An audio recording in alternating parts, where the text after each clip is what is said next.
All right, it is 8:45 by my time. From the internets, is that correct? All right.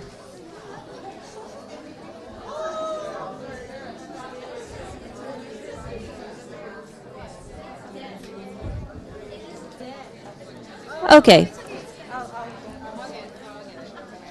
All of the living things are invading the space this morning.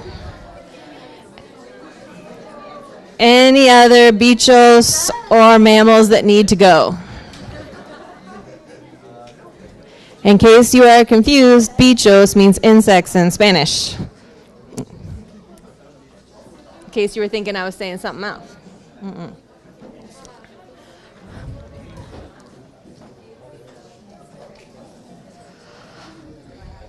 Okay, so you press the button, press the button, press the button. Don't push the door, press the button.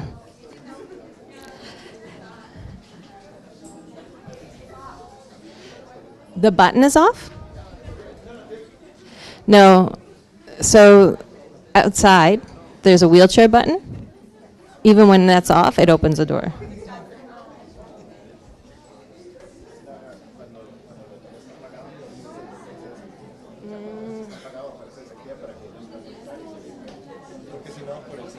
Okay. And let's just leave this door closed. Can you guys go in the other door when you're ready? Thanks.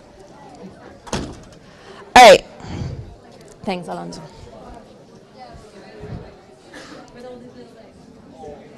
We all know each other now, right? Who knows everyone's name? Still no. I gave you an assignment last week. Where y'all been at? What have you been doing? Reading. Okay, I like that. I like that. Reading is the only excuse I will accept. Here's our plan for today. I don't want to talk over people. I'm going to wait.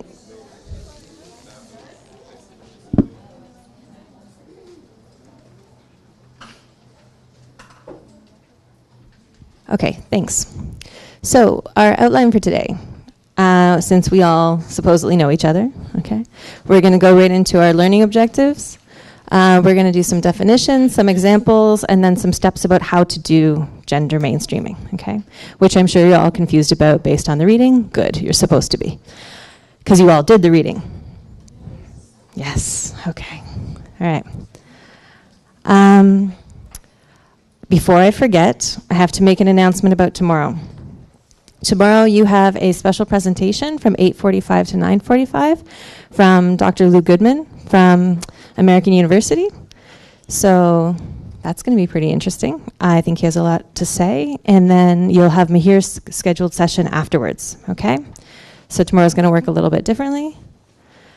Today's going to work the same, though. Today I'm actually just going to do the hour-long session, and then you'll have seminar work, okay? Cool. So pretty basic today. We're going to try to understand the definitions of relevant terms, be familiar with examples of gender mainstreaming, and understand the steps in a gender mainstreaming process. That's it for today. So, can you please take 3 minutes to write down in your own words definitions of the following terms: gender equality, gender equity, and gender mainstreaming.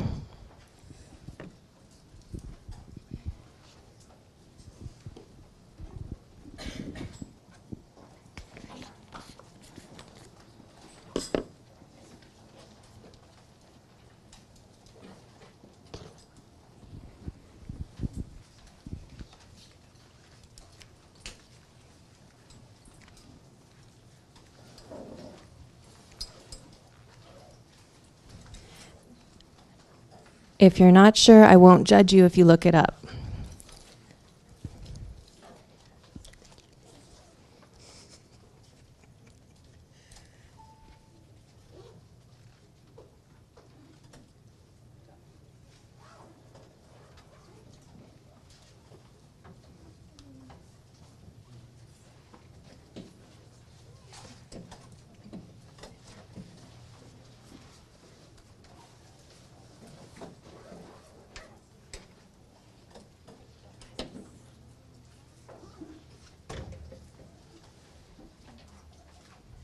So for those that are just joining us, we're writing down our own definitions of gender equality, gender equity, and gender mainstreaming.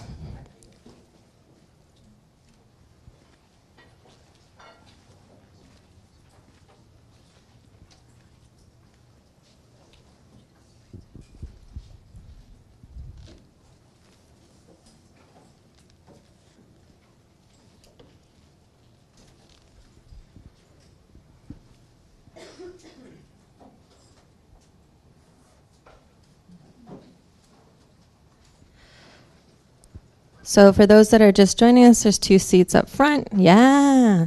2 more right here in the middle. Bunch on the side there. Okay.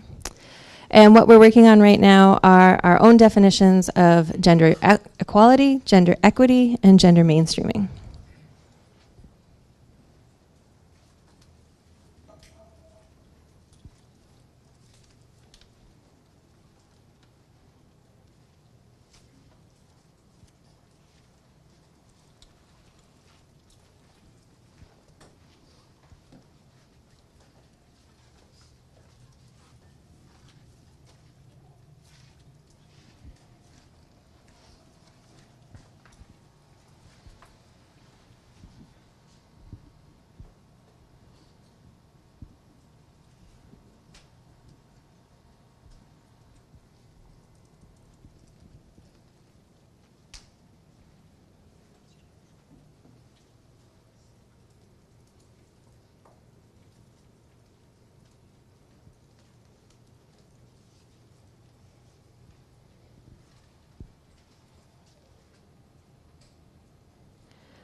We've got 2 seats in the middle, 1 seat over here,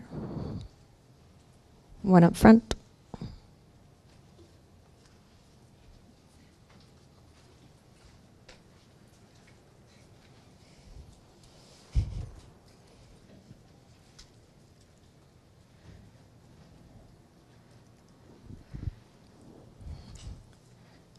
Or here up front too.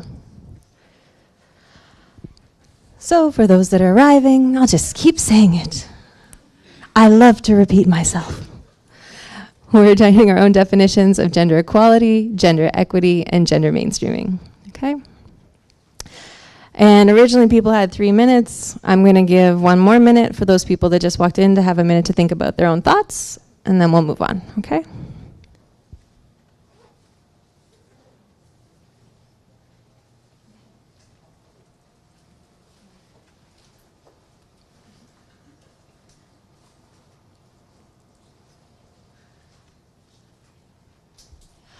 All right, so somebody want to share gender equality, what they think? Scary. Yes. All right, I've heard your voice before, so I usually pick someone who I haven't spoken with yet, but I'm going to come back to you maybe later, okay, Hira? Yep. I don't know whether this is right. Equality in terms of treatment and opportunity to people of all genders. Thank you. Okay. So equality of opportunity, right? That's the key, opportunity.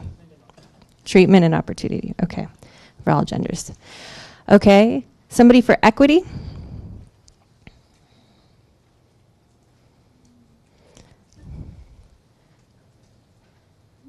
Equity?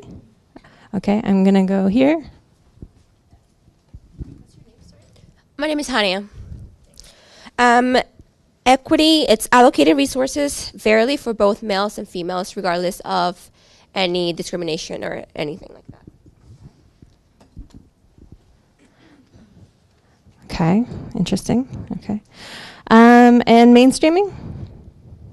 We're just getting someone's ideas. Nobody has to be right. It's just to see what people are thinking based on what you read last night, okay? You have to be right, Chester. I wrote, having people representing different groups along the gender spectrum involved in planning, execution, and evaluation of a given objective in order to ensure equitable representation that includes interests and needs of a diverse gendered group. Chester's partner was in my class last year. He had to listen to everything I said at the end of every day. So thank you for that. All right. So here's what I picked up. And I went to the internet, not to my own words, okay? So I saved my definitions, but I've chosen these ones for specific reasons. There are all kinds of different definitions out there, all right? Gender equality, equal rights, responsibilities, and opportunities for people of all genders, which is adapted from UN Women, okay? So they don't actually include the treatment part, and I think that's important, that there's reasons why they don't, okay? Gender equity is fairness of treatment for people of all genders according to their respective needs. This may include equal treatment or treatment that is different, but which is considered equivalent in terms of rights, benefits, obligations, and opportunities. Okay? And that's adapted from the ILO.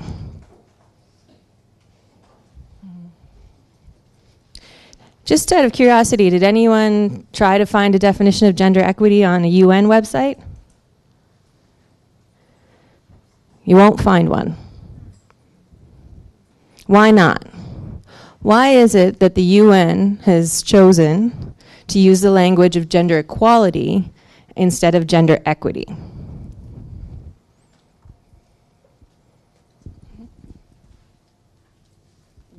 Because you still make a difference between gender, even if because it's adapting to their needs. So you still say, okay, there's male and female. Like equity is more no regard of gender. Okay, that's an idea.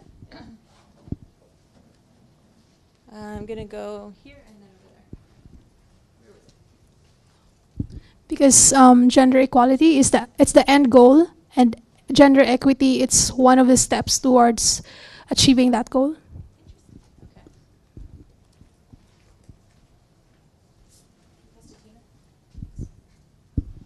I would think that they might make that a bit easier on themselves, because fairness is quite a subjective thing, and if women can say, oh, that wasn't fair, but then it's, they might end up in a lot of discussion about it, whilst the first thing is measurable. So yeah, I mean, bottom line, the UN is a diverse community made up of multiple cultures who certainly do not agree on most things. Let's just be honest with each other, okay? But particularly concepts of gender, right? There are many cultural contexts that are present in the UN who wouldn't even agree with my use of all genders, right? They would prefer it to be both genders or both sexes, right? So gender equity also has a particular social justice perspective, because it's not equality of opportunity, it's equality of outcome. And that's very, very different, right? Has anybody seen this drawing?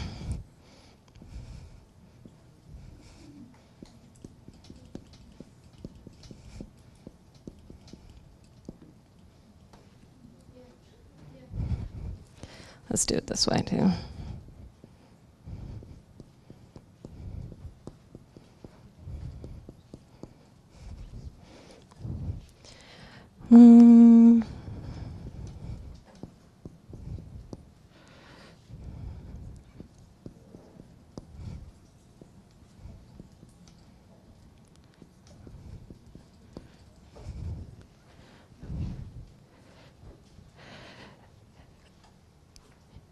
And these two are assuming that all people are equal, right? They're the same size. Here's the fence. This is the only person that can see over the fence, right? Okay. Here we're assuming that all people are equal and their life circumstances are the same, and they can all see over the fence. Okay. Okay. And here we're saying that people are different. Their life circumstances are different, but they can all see over the fence.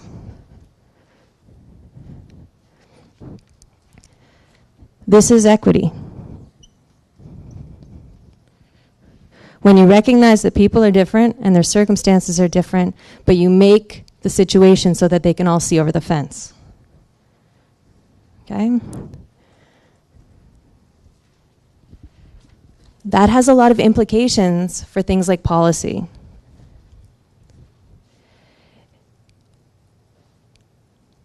It means something about how governments would work, representation, right? If you want equality of outcome in government,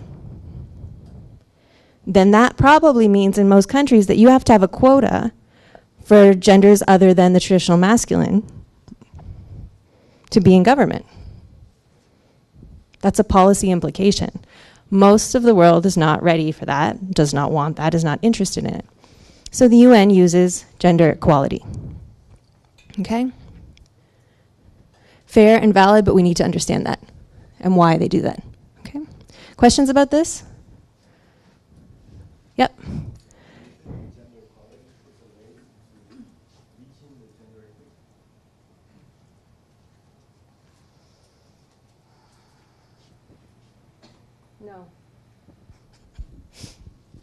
No. So first of all, I would like to bring, this is me now, right? So there's two different things I'm presenting to you today. There's what the literature says, right? And what, if you go out and work in an international NGO, what they say, and then there's the moments where I say, right? So this is my point of view. The question was, do you think that gender equality can lead to gender equity? So the thing I want to point out about myself is that I have an issue already with the simplicity of just gender as the language, right? I pointed out last week that I'm an intersectional feminist, okay? So we need to complicate the idea of gender, okay? So from my personal perspective, that's number one. Number two, let's say that there's a university. Everybody can apply to the university. Everybody is welcome officially at the university. But in that country, only men and boys have access to secondary school education. Well, that's equality. They can all get into the university, right? But realistically, even though the university has that policy, is that going to, and if they don't do anything differently for women and girls, are women and girls going to get into that university? No. And the university, perhaps let's say as a private institution, can make that policy, and they can't change the country itself. They can't change the secondary school education system, right? So in my point of view, if the university is serious about gender equality and serious about having women and men studying in that space, then the university has a responsibility to do something to make sure that women and girls are qualified to be there. And that might be a 2-year prep program that women and girls apply for and get into, and then they do that 2-year prep program that the university pays for. So then they can join the men and boys in the university classes. Okay? That's equity to me. That's creating the circumstances for equality. Okay? That's my personal opinion. It is not indisputable by any stretch. All right? Other questions about this?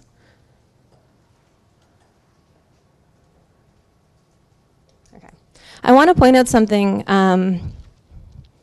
that I want you to be really conscious of this year when you're listening to your colleagues and when you're listening to your professors.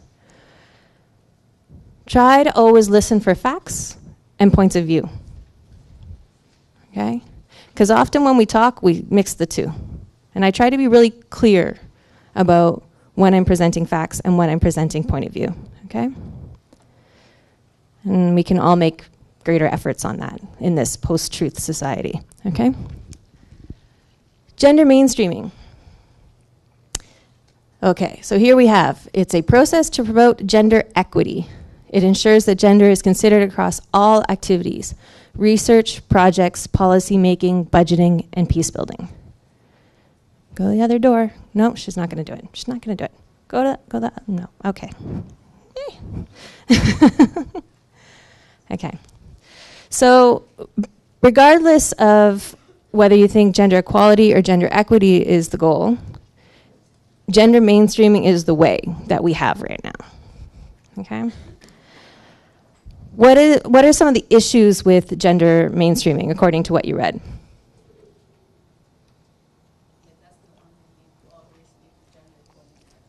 It doesn't always lead to gender equality, correct? Mm-hmm. Difficult to enforce and put into practice among different cultures and nations. Yeah. So it's difficult to enforce and to put into practice, particularly amongst different cultures and nations. It's also problematic about who's doing the mainstreaming. Who decides, right? Yeah. Going back to, did you all talk at all about post-development theory? Okay. Arturo Escobar would be probably the main author of post-development theory. The concept is that development practices have historically actually just been a neo-colonial practice. That through development, the global north, the one-third world, has continued to impose its way of being on other countries and cultures. Okay? And the idea behind post-development theory is that the global north, or the one-third world, doesn't have the right to do that. And that in fact, people are the ones who best understand their own problems and best know how to solve them. Okay? It's related to post-colonial theory and several others. Okay? So if you think about gender mainstreaming from a post-development perspective, it can be problematic because it depends on who's doing the mainstreaming, who's setting the goals, who's deciding. But that's when it gets complicated. Because who decides what gender equality looks like? And who decides what gender equality looks like are usually the people that are in power. And who are the people in power? Generally men. And you see the issue, right?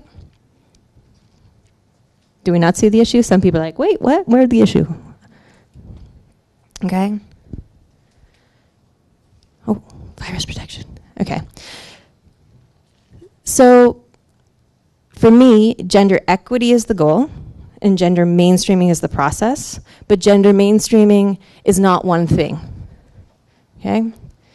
Gender mainstreaming is a very general idea of how to maybe get somewhere.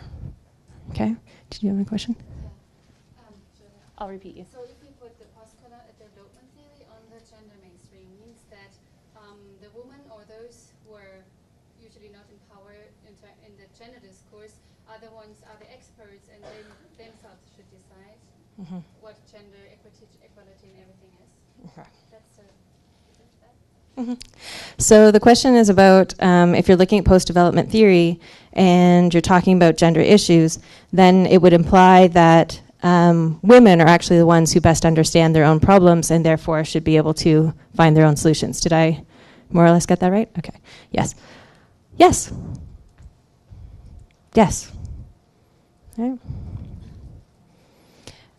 And yet, in the structures and systems that we have, generally, those people don't have access to power.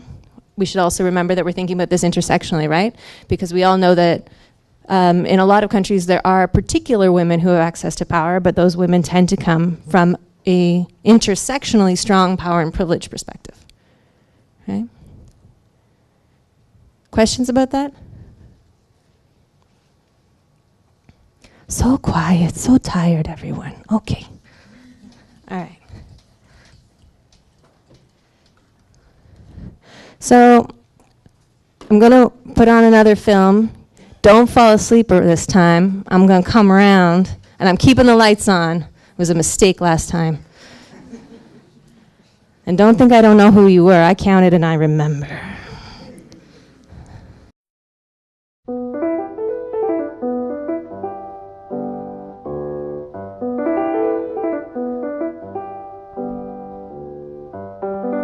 Gender equality is a human right, but it is also a question of the efficiency and quality of public services. This film shows how gender mainstreaming can benefit not only individuals, but also municipalities, county councils, and others who deliver publicly funded services.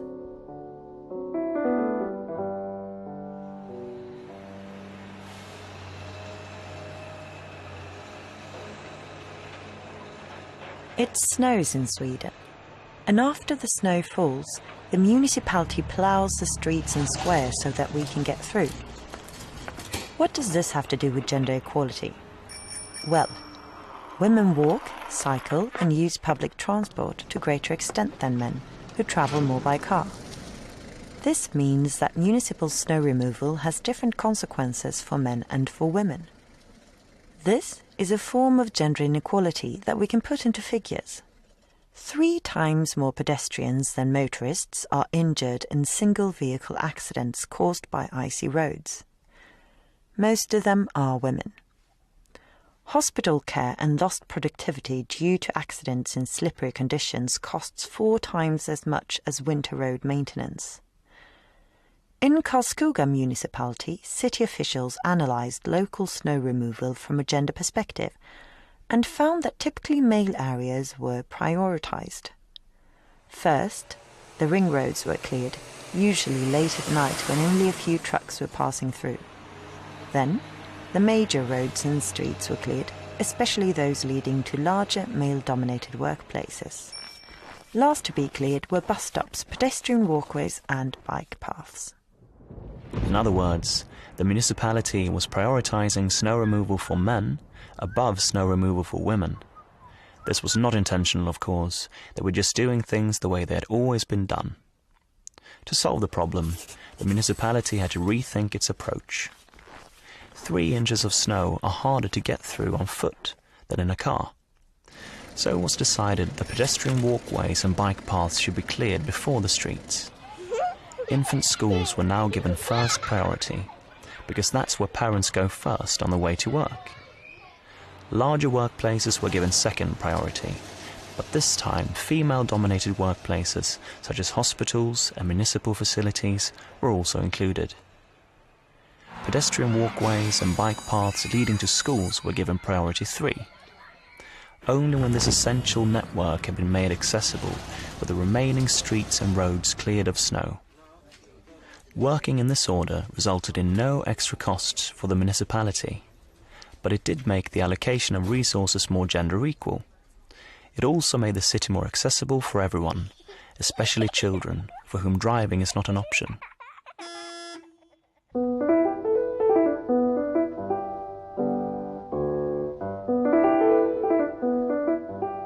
Gender equality means that women and men enjoy the same rights, obligations, and opportunities. How municipalities and county councils shape their activities is of course very important for equality between women and men. The Council of European Municipalities and Regions, CEMR, believes it is at the level of municipalities and county councils that an equal society can best be created because of their proximity to people's everyday lives. Gender equality is a right of citizens, but it can also be of utility for municipalities and county councils. Just as gender equality in snow removal can prevent suffering and costs due to accidents in slippery conditions, gender mainstreaming can raise quality in all services. A key tool in this work is gender disaggregated statistics. It is only when we reveal how decisions, actions, and treatment affect women and men that we can detect differences and do something about them. Here are some concrete examples.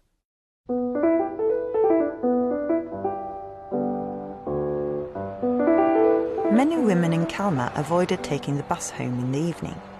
The reason was that they felt unsafe walking home from the bus stop. This was shown in a survey. The solution was to introduce so-called night stops, which means that passengers can ask the bus driver to be let off at a specific place, even between normal stops. The driver will only open the front door and makes sure that no one else gets off at the same time. This has made nighttime bus travel safer and more attractive for both women and men.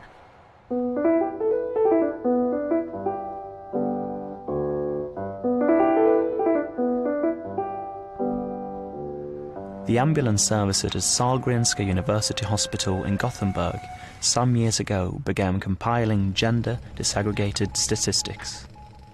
They discovered that 3 out of 4 patients with hip fractures were women over the age of 85. The women had to wait longer for an ambulance and received less pain relief than the men. For this reason, they often were in worse condition than the men when they arrived at the hospital. New care routines were introduced. Emergency dispatch personnel began giving women the same priority as men, and all patients received equal pain relief in the ambulance. Paramedics began carrying out tasks previously only performed at the emergency department, so that arriving patients could be taken directly to radiology. Now patients get to the operating room more quickly. This has resulted in fewer patients suffering delirium, which shortens their stay at hospital and reduces suffering, especially for the women.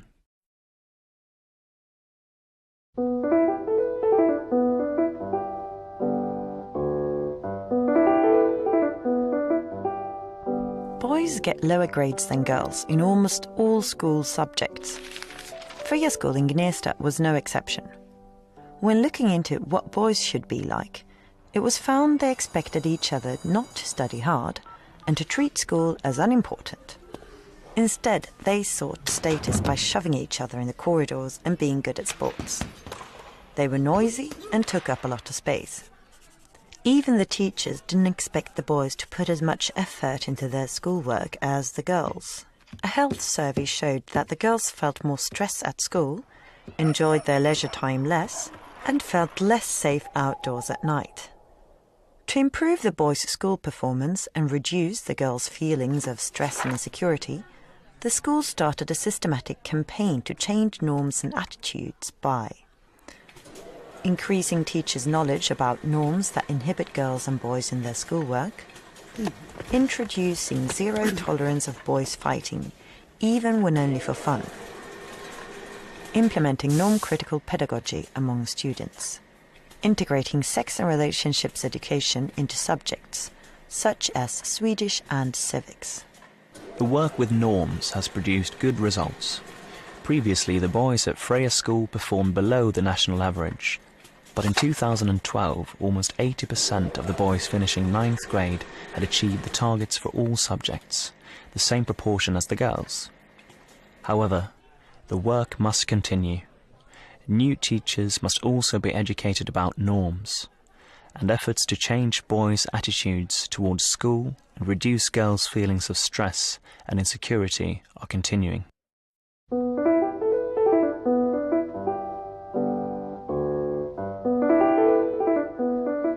A lot of good work has been done over the years to promote gender equality in municipalities and county councils. However, if one compares an organization with a house, you could say that gender equality work has often been consigned to the garden shed. It has been carried out in separate projects, without any real impact on day-to-day activities. Gender mainstreaming is about moving gender equality into the house.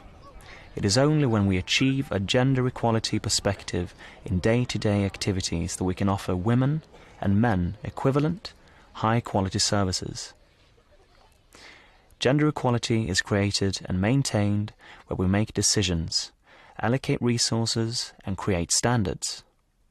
Therefore, it is in the regular decision-making and in day-to-day activities that we have to combat gender inequality. That's what's meant by gender mainstreaming. It means making men and women visible in policy documents at all target levels, from the most wide-ranging plans to concrete operations to work plans. We're talking about gendering management. Writing men and women makes it possible to set gender-equal objectives, paving the way for monitoring and illustrating gender differences. There is a difference between writing students and writing girls and boys in school, or between writing the elderly and elderly women and men.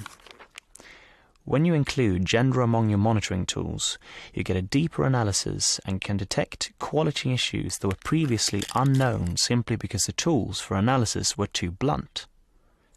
In this way, gender mainstreaming leads to bonuses like increased legal protection and quality control. When control and monitoring are functioning as they should, you can track a decision through the entire organization. There is a common thread running from decisions of the Assembly, through the municipal boards and the administration to the everyday work in the field.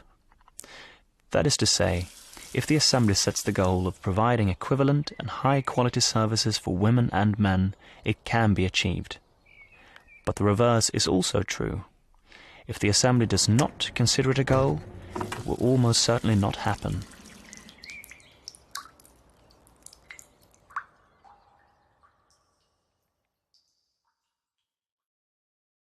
Gender mainstreaming means applying a gender perspective to all our day-to-day activities, to snow removal, ambulance transport, classroom teaching, and all the other services that we deliver on behalf of the citizens.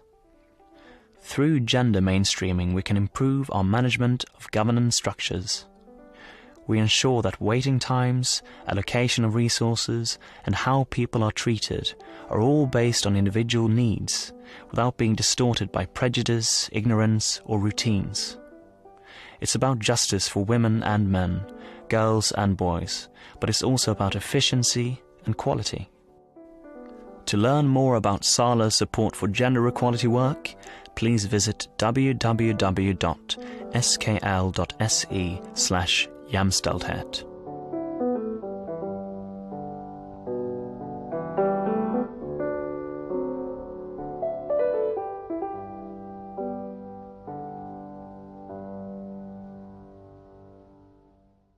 Okay. So I heard a noise when people heard the part about women not getting the same pain relief. That seems surprising to people. It's actually very common internationally. This is found in research in hospitals throughout the world. Women generally, and actually people with less intersexual power and privilege, are generally not believed by doctors as much as people with more power and privilege. Okay? And that translates into less pain relief. Okay? Is it also because they tend not to speak up?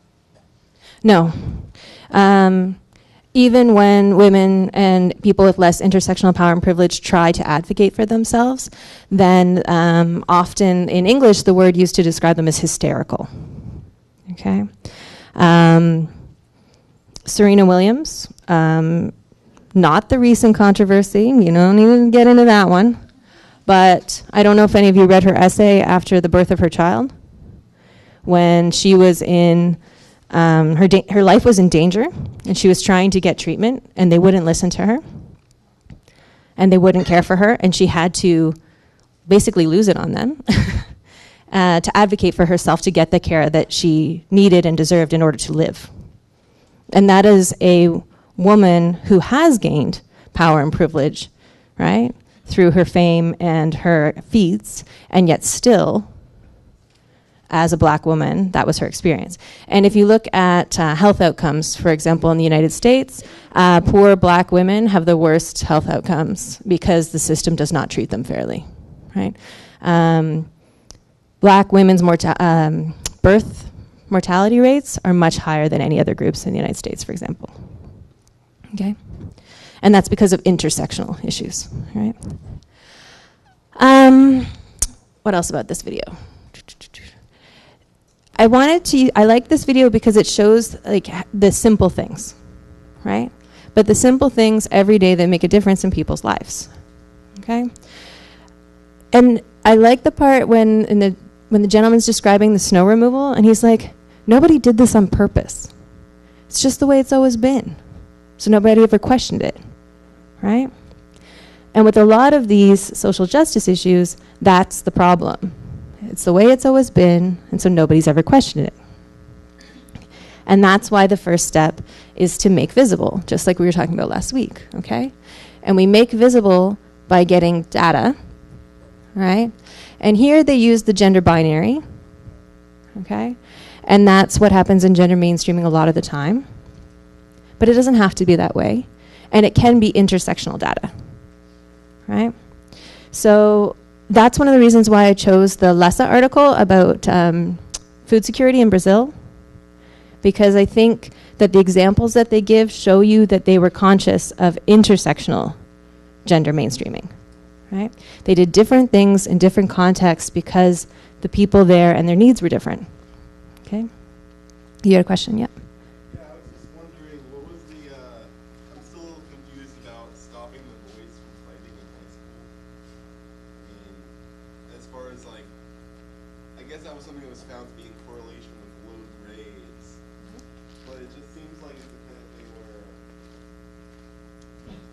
it misses the basic assumptions of school. They're looking at how do we equalize the grade outcomes of school, but then you're not looking at any of the structure of what the school is and how the grade outcomes are being taken. So if the boys are inclined to be more physical or try to be doing this guy thing, is that wrong because it doesn't fit into school? Yeah, that's my question there. As far as like gender mainstreaming is a weakness to working through institutions. If the institution already has its own pre-assumed. Look, I can critique school all day. I obviously have huge issues with the institution of school. But I'm not going to answer your question that way, okay? I'm going to answer it through this direct structural cultural thing, also because I saw some conversations about it last week, and it was like, maybe this isn't as clear as it could be, okay? So I'm going to use this opportunity. So the outcome that we have in this situation is the boys have lower grades, right? Do you want to answer? Okay, then I'm going to do it. All right, so the outcome is that boys have lower grades. This is a harm to the boys, right? It has implications for their progress later on in terms of going to university, getting scholarships and things like that. It is harm to the boys, and it is structural, right, in some way. The school has been structured in such a way that it is not benefiting the boys to the same extent that it was benefiting the girls in terms of grades. I also don't believe in grades. That's another conversation. Doesn't matter. In this context, it matters. Grades matter, okay? The boys themselves thought that they gained status through physical strength and sports, right? And less status through grades. That's cultural violence. Gendered ideas of status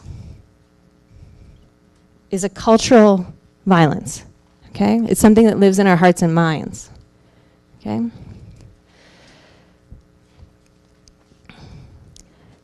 In this case, that's where they decided to work, right?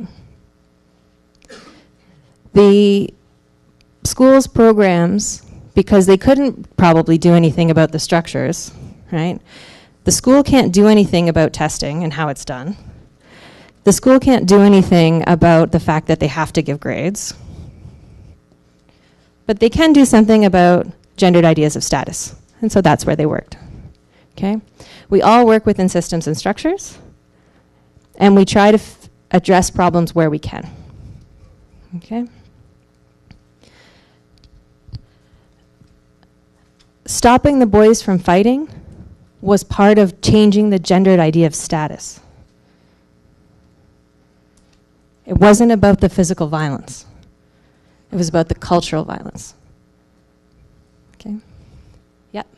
Isn't it like a bit of a stereotype to, it's been there predominantly for lots of years. I mean, things have changed quite a lot now, but boys with associated with sports and girls with more like homely things, or like if you take the simplest example, girls with Barbie dolls and boys with G.I. Joes, that's been a stereotype since a long number of years. Isn't that a cultural violence in itself? About, yeah, I think the idea that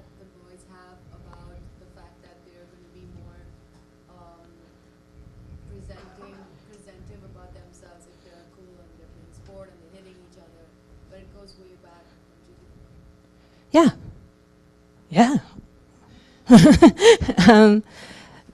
I think that gendered expectations, punto, period, are violent. I think they are examples of cultural violence. Okay? I think that to be culturally nonviolent in relation to gender, we have to allow or give the freedom for all people to choose to be and do as they wish. There are other hands up, so, yep.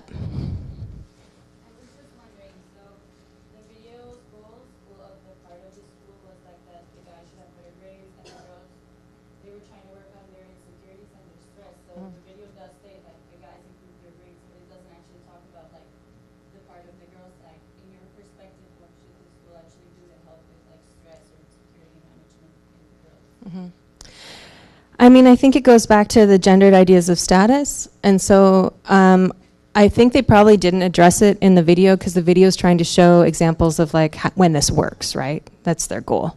It's not academic research. It's not like here's where we were successful and here's where we failed, okay? So my assumption is that maybe it didn't go so well with the girls. I got the impression that they tried to do the same thing with them, like changing the gendered expectations.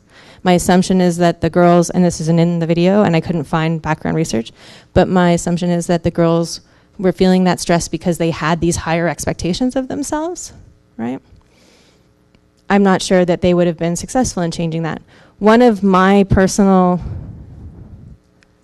biggest problems with what the success that we've had in gender equality or gender equity is that often I feel like we move the wrong way. So if you look at Canada as an example,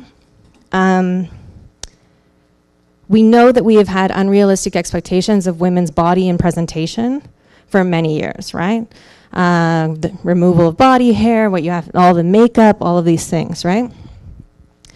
And so when we get working on gender equity in Canada, we're like, okay, you know, that's not fair. And I'm like, great, let's all not wear makeup and let's all have body hair. That is not what happens. Now all the poor men are also removing their body hair and also wearing makeup. I'm like, how did that happen? Right? Okay? The problem with equality sometimes is it's the wrong equality.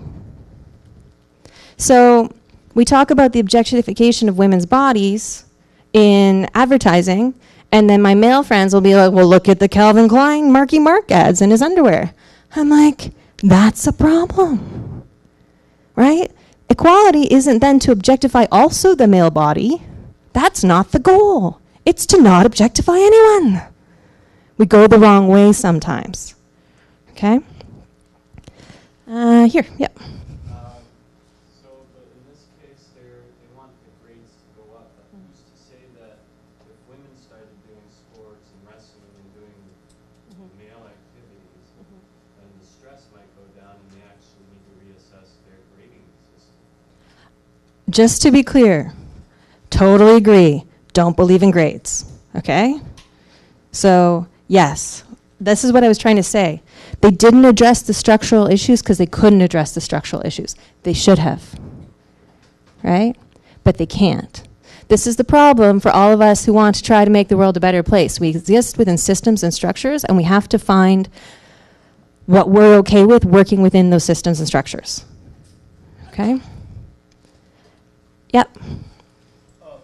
I have like kind of a problem with the fact that it's, I mean, like, I believe in the gender part of it, but like at the end, the main idea of all of this is to find equity, and like that the mainstream like applies to all people, because I mean, like, there's no a specific formula for everybody, and there's like so many different type of people and like so many different genders and the whole thing. I mean, like, what would apply for some people will not apply for some other. And like, I can give like a really simple example with the school grading thing.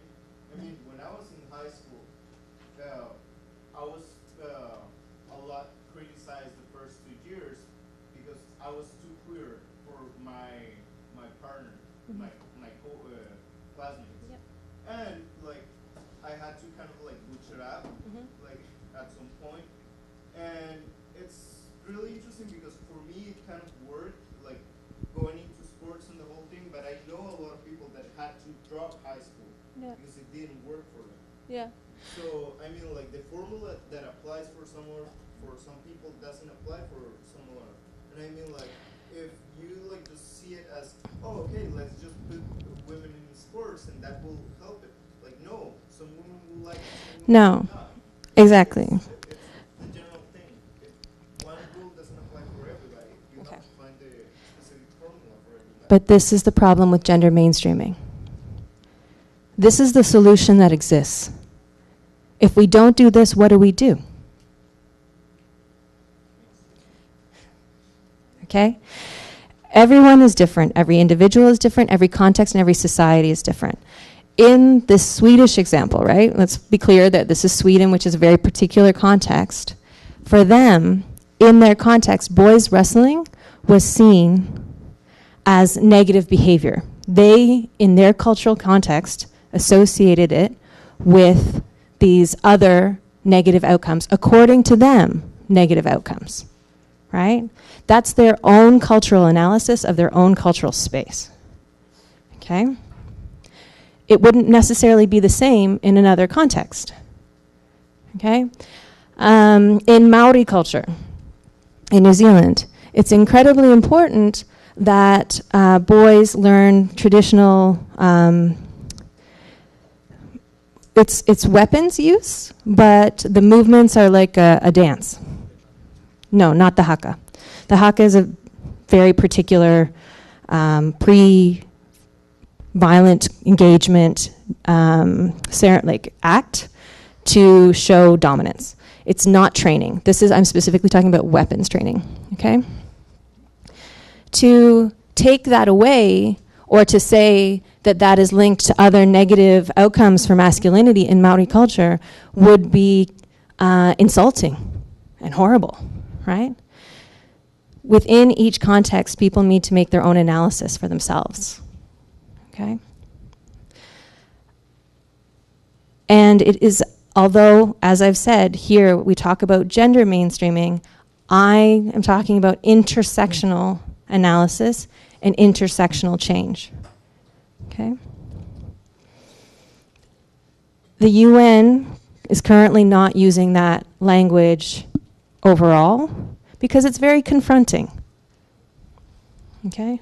And it's very complicated because we can already see how many things we're like, with even the gender mainstreaming with the male-female binary, we're like, whoa, wait a minute, I'm not okay with that. Imagine if you complicate it to include all of the other categories that we talked about. Okay, I'm going to give one more example from a different context so we can see how this is done in different spaces.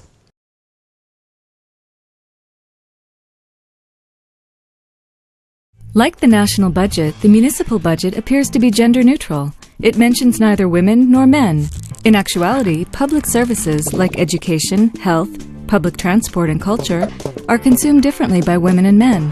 This is due to the fact that they occupy different positions in society. The result is that women's needs are not adequately reflected in social policy making. The way to correct this is by gender mainstreaming, a strategy for revealing structural inequality in policy and budget making. The Adva Center developed a guide for gender auditing municipal budgets. It has 5 steps. Counting. How many men and how many women benefit from the service? Examining the budget. How does the allocation divide up between women and men? Assessing needs. What are the needs of the target group? Promoting change. Setting goals for change in accordance with the findings. Monitoring results. Checking if the goals were achieved. And setting new goals and how they are to be achieved if the situation warrants it. Gender mainstreaming was adopted by the government of Israel, which resolved to perform gender audits of the budgets of all its ministries. At the same time, work has been going on the local level. Women's groups, both Jewish and Arab, learned how to analyze municipal budgets from a gender perspective. Then, they used that knowledge to engage in civic actions, to bring about changes in many areas of life. At the Mate Asher Regional Council, a women's forum, together with the advisor on the status of women, embarked upon a gender audit of municipal departments. The mayor gave his blessings to the endeavor, and work began in the sports department. Why sports? Because the department registers all participants and that data is readily accessible. Also, the department head agreed to cooperate. At Mate Asher, the sports department subsidizes a wide range of sports: tennis, basketball, volleyball, gymnastics, throwball, and soccer. Most of the budget for these sports come from users' fees. Some of the budget comes from external sources, mostly professional sports associations. The rest comes from the municipal budget. It all sounds logical and equitable, but when participants and allocations are examined by gender, the picture looks much different. Most of the municipal subsidy goes to sports, in which mainly men participate, like the volleyball team, which also receives monies from the central government and does not need to charge users' fees. In contrast, gymnastics, whose participants are mainly women, is not subsidized by the municipality and depends entirely on users' fees. Sports facilities are also inequitably assigned. A women's basketball team was organized and even has a coach, but it cannot practice because all the municipal courts are taken up by men's teams. Once the picture became clear, regional council members met to discuss the steps needed to correct the situation, so as to provide equitable support for women and men in the area of sports. In the city of Orakiva, a local women's forum was active on behalf of women, but women were not represented on the local council. All the members were men. An opportunity to make changes came with the 2013 elections, at which a member of the Women's Forum won a seat on the local council and was appointed to head the Gender Equality Committee. She began at once to work for change, working closely with the Women's Forum. The Women's Forum did a mapping of all municipal committees. What they found was a zero representation of women. They set a goal: get women on those committees. The women met with the Director General of the municipality to learn about the function of the committees and their modes of operation. They located women who were ready to volunteer to serve on the committees, then presented the list to the mayor. In addition, the women published a demand in the media that all party lists put women in realistic places and that they work for gender equality after the local elections. As a result of the work of the Women's Forum, the picture in Orakiva is changing. Today, 13 women serve on municipal committees as representatives of the general public, and they continue to work for change in many areas of life. Here is an example of a successful action on the part of a women's group in Kfar Qasim. In Kfar Qasim, as in many Arab cities and towns in Israel, lack of infrastructure development is a problem. This is reflected in the absence of public space, from parks to playgrounds to sidewalks. This lack is especially harmful to women who cannot find a place for physical exercise, let alone just taking a walk. The Women's Municipal Council, an advisory body, decided to change the situation. Their first step was to talk to women in the community to understand what their vision and preferences were. They searched the city until they found a suitable location for a park. Then they approached the mayor and municipal engineer, showed them the place they had chosen, and began to organize group walks in the would-be park. When it became clear that the location was indeed suitable, the women recruited city council members to the project. They also requested that the municipality hire a woman landscape architect who would be able to take the needs of women into consideration. Infrastructure projects are usually financed by matching central government allocations with local funding. As Arab localities often lack such funding, the women found a creative solution. They obtained the needed funding from a local business. The project was on its way. In 2014, Kfar Qasim inaugurated a new park with hiking trails for the benefit of women in the community. It's very hard to work alone for social change, even for the strongest woman. But when women unite around a common goal and translate their needs into social policy, the allocation of public resources takes place in dialogue with the public and contributes to the welfare of the entire community.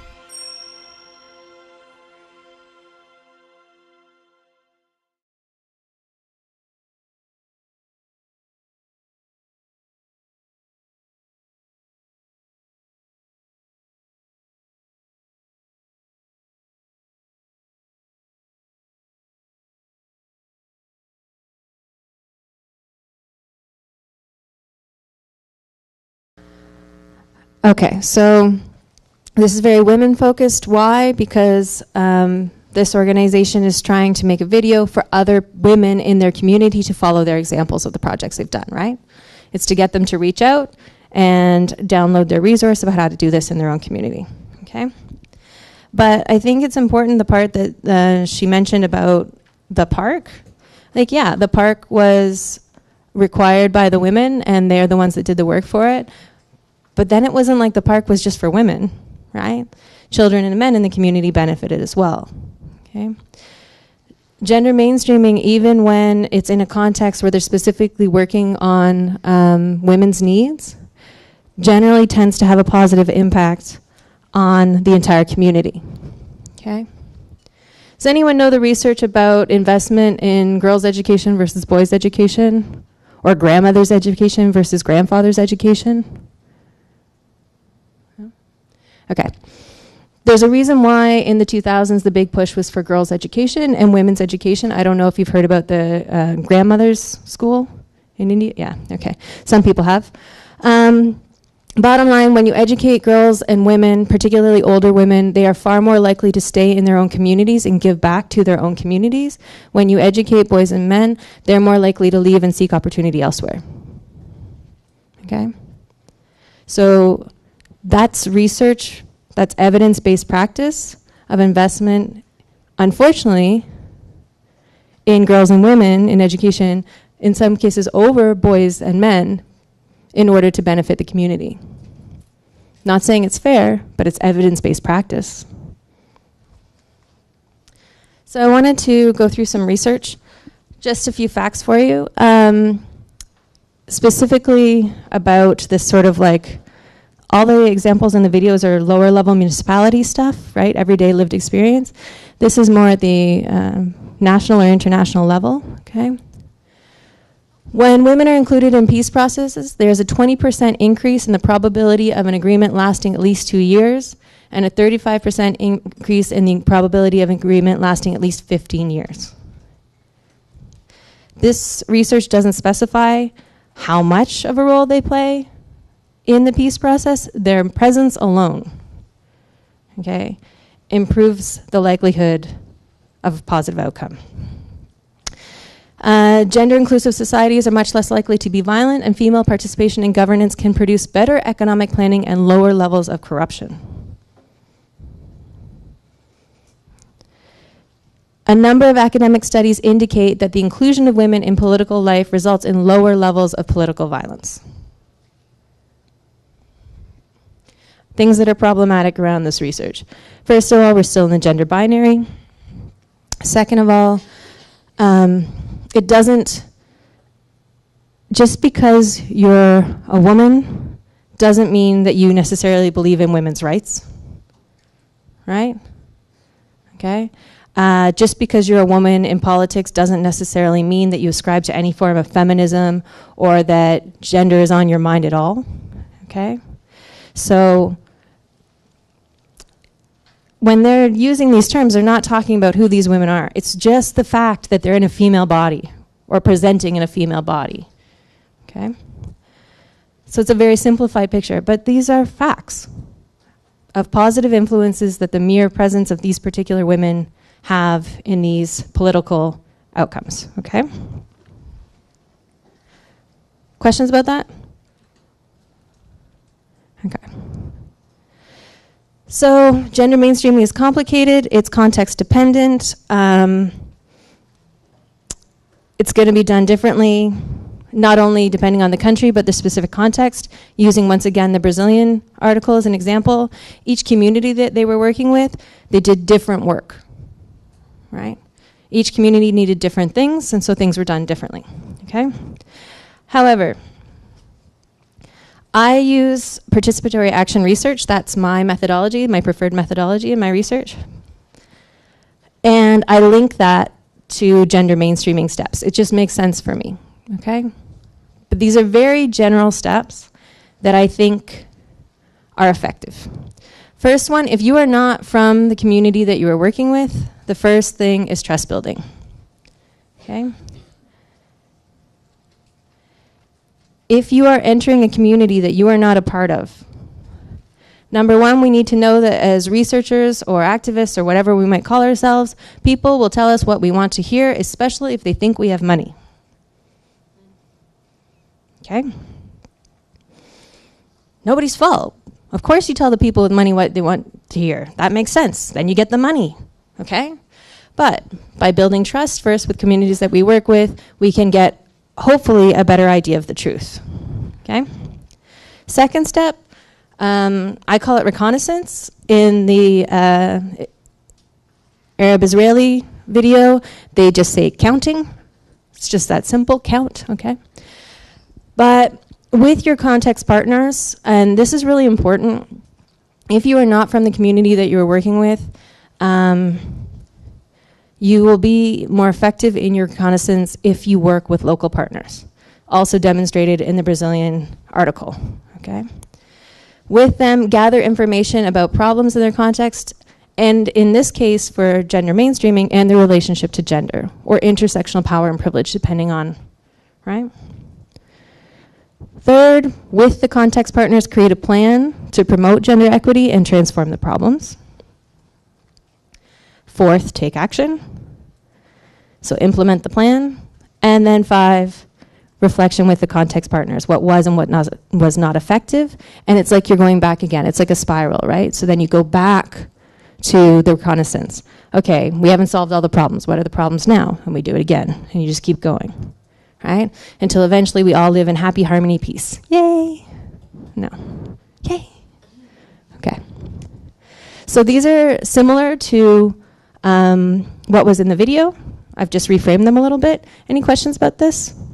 Yep. I'm just curious to get your opinion and perspective on, like, my experience, like, talking to people about different things about, like, you know, gender mainstreaming or policies that are targeting these inequalities and injustices. Is the biggest obstacle I've seen is the perspective of reverse discrimination. Okay. And I was wondering if you have any opinions on that. So, I'm sorry, what's your name? Landon. Was saying that in his work? No, just like in the U.S., you see it all the time. Okay. Yeah, so I can speak to that context. In the US, one of the major challenges to people who are trying to do intersectional social justice work is the perspective of reverse discrimination. So people that are traditionally in the most powerful group feeling that they are being discriminated against simply by being members of that group, okay? So that might be white people, that might be men, it might be straight people, right? It might be Christians, right? So, for example, the Christian business owners who feel like they shouldn't have to provide wedding cakes for gay couples, right? They feel like they're being discriminated against, okay?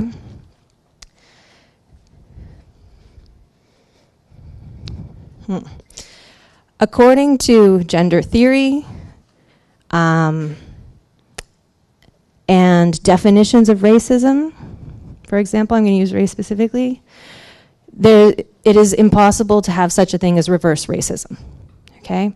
Because racism is is not just about what lives inside people's hearts and minds, okay?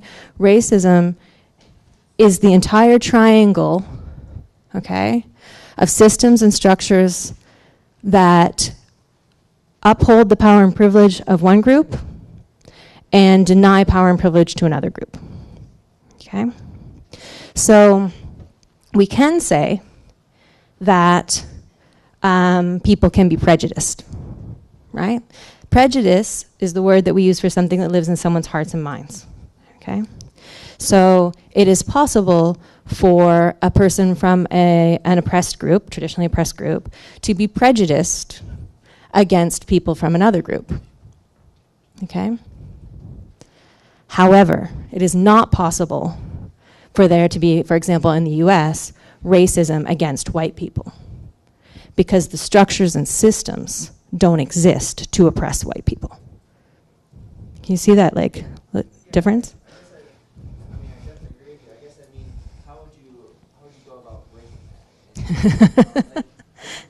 you had anything that you know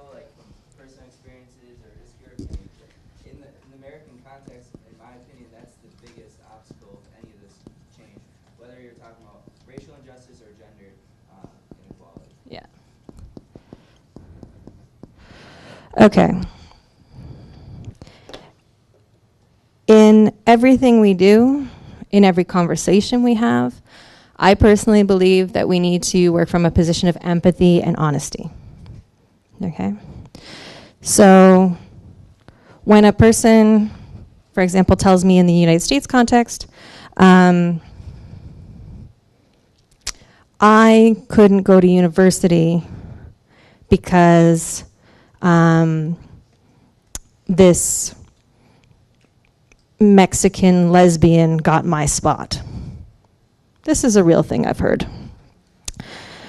Okay, so in that moment, right, from an empathetic position, instead of going, how dare you say such a thing, like take some, whatever, okay. That person is hurt and upset because they wanted to go to university and they didn't get to go, right?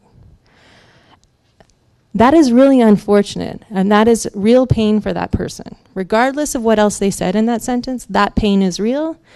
So the first step for me from an empathetic position is to express that I empathize with that pain.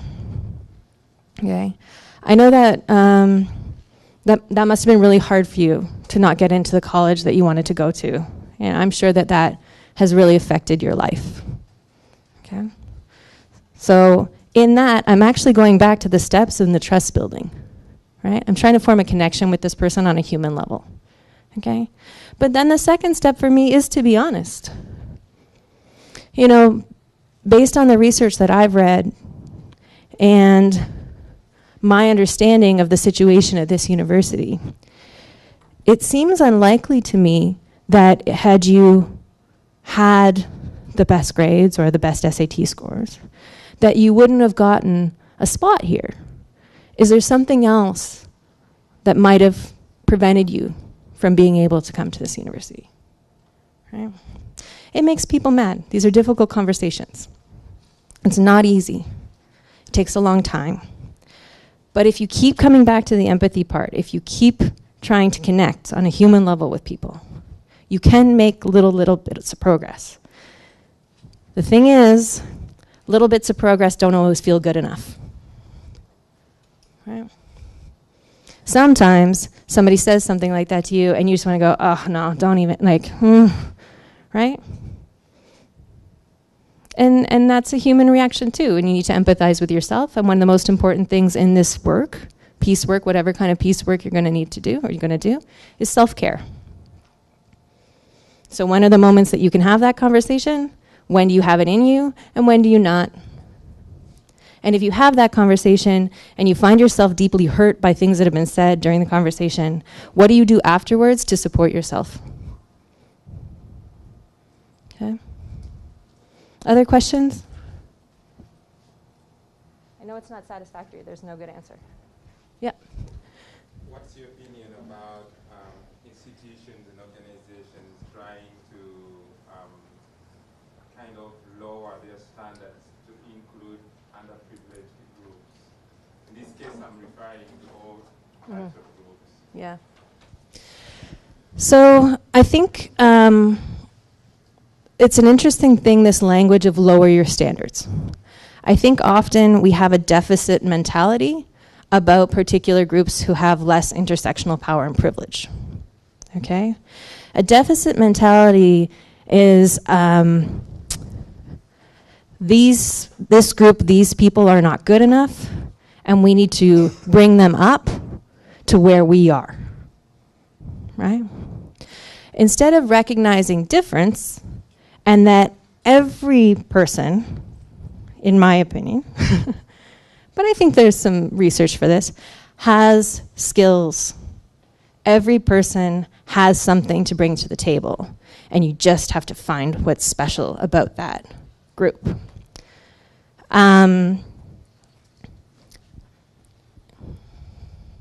I used to work at a university that the majority of the students were intersectionally less privileged, okay?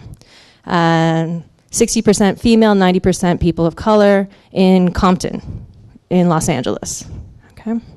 For those of you who don't know, straight out of Compton, It's a film and an album. It's very educational in its own way. A lot of professors would say things like, oh, our students don't know how to write. Our students can't read those academic journal articles.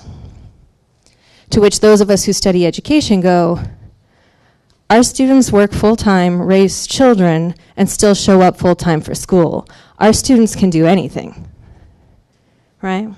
The particular skill set that I noticed more than anything in that community that I was privileged enough to work with is their ability to show up and get it done in a way that I didn't see in schools where I've worked with high intersectional power and privilege, right? It's not about lowering standards to me. It's about creating space for difference and different ways of expressing and different ways of knowing. Yeah. Okay. Any other questions?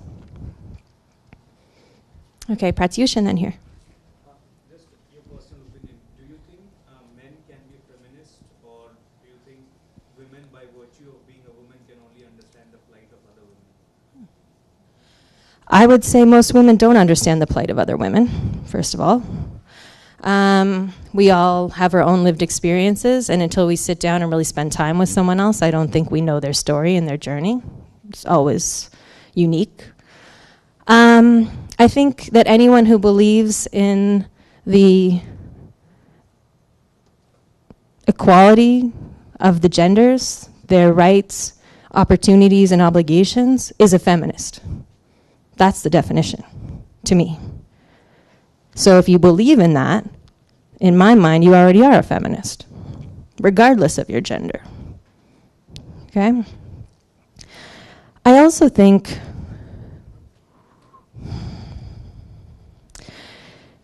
in the Jackson Katz video, he talks about this negative stereotype, this negative connotation with the word feminism.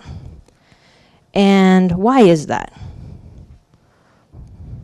Why is feminism or feminist something that people don't want to be labeled?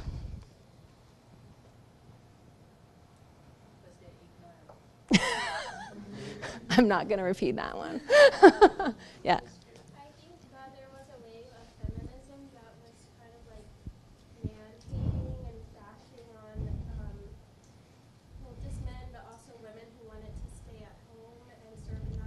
Mm-hmm. So I think people fear that saying I'm a feminist means like you hate all every other gender and then. Okay. Yeah, so there's this idea that there was a wave of feminism that was, now this is an interesting thing. I want to clarify this. Seen as man-hating and man-bashing, because there is no one feminism, and there has always been multiple forms of feminism in practice at any one time. At the same time that particular form of second wave feminism was popular, we also have Alice Walker's womenism, right? Speaking specifically about women of color's experience, okay? Her choice to use a different term because she felt excluded from the mainstream white feminism. Okay, so there's multiple feminisms. But yes, there was also a very concerted effort on the part of those with intersectional power and privilege to present those women that way as one thing, as man-hating, right? It was to their benefit to maintain the status quo. So they created a media campaign, and there's a book about this that lays it out how very deliberately this policy and practice in the United States was put in place. Okay, so just keep that in mind, because you're right that that's the impression, but that impression came from somewhere. Yeah. I think the flip side of that is because the societal standard has always been men, and what they are capable of and what they're allowed to do and stuff. Identifying as a feminist, maybe a lot of people think oh, I identifying with feminine now, and that means weak and things that I'm not capable of. Yeah. Yeah. So there is a history of the standard of society is men. I'm just repeating what you said, and if I get it wrong, I'm sorry. I Don't think so. Okay, so the standard is men, right? And then anything that is not male is less than. Remember, we're talking about the devalorization of the feminine, right? And so then to associate with feminist, feminine, okay, is a negative thing. And for a lot of men, emasculating, right?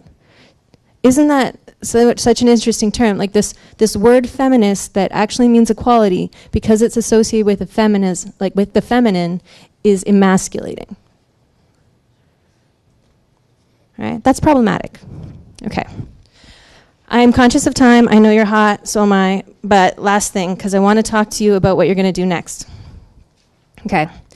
In your seminars, you're going to do a case study about Nicaragua. I know some of you are familiar with it.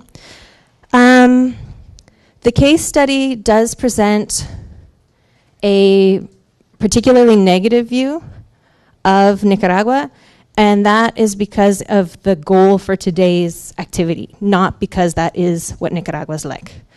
I lived there for the first time in 2007, lived there again in 2013. Nicaragua is actually probably my favorite country in the world. I had planned to make it my home. So I'm really upset actually by what's going on right now in Nicaragua, in case that wasn't obvious. So what you need to know is that Nicaragua is less violent than other Central American countries other than Costa Rica, okay? It has traditionally been a safe space, a safe haven, okay, when it's outside of war. In the case study, I don't discuss the political situation today. It's too complicated for an hour and a half case study, okay? We're just talking about intersectional gender issues. But I want to make sure that you're really clear that Nicaraguans are some of the kindest, most generous, loving people I have ever met as a society. They have this concept of solidarity, okay? That when a woman in the neighborhood that everyone hates because she's really, really mean, when her husband dies, it doesn't matter, the rest of the community organized to feed her and her kids every day for the next month. Okay? And that's in a community where people usually have a cup of coffee and a bowl of rice and beans a day, and they made sure that they could share with her. This is my lived experience there. These are wonderful people. The gender issues that you're going to read about in Nicaragua are not unique. All right? It's actually, unfortunately, very typical. Okay? That's why I've chosen it. So what you read about there, it's not special. Okay? So I just want to make sure that you know that going into this case study, that you don't come out of it thinking, oh, Nicaraguans are so horrible and this is such a bad country. No, unfortunately, internationally, we fail on these gender issues, okay? Internationally, we fail. Nicaragua is not special in this way. So in order to prove this point, if you are from the US or Canada and you have a device with you, can you please Google Nicaragua women in English?